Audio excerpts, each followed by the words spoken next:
Hello everybody, and once again welcome back to Financeable YouTube channel. Today in this video I'm going to show you how you can connect your Metamask app to your Binance, so make sure you follow my step till the end.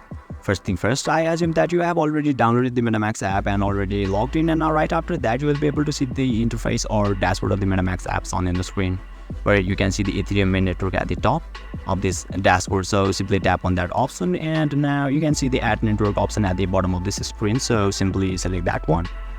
And now you can see the BNB chain at the second, and it is distinguishable by its Binance logo. And you can find the add option at the right side. Simply tap on that option, and now just confirm it, and finally tap on the switch to network option, and yeah, you will be able to connect Metamask app to your Binance successfully.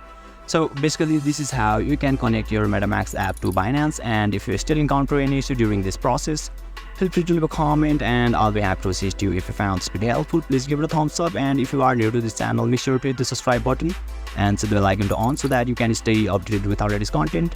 Thank you for watching, and I'll see you next time.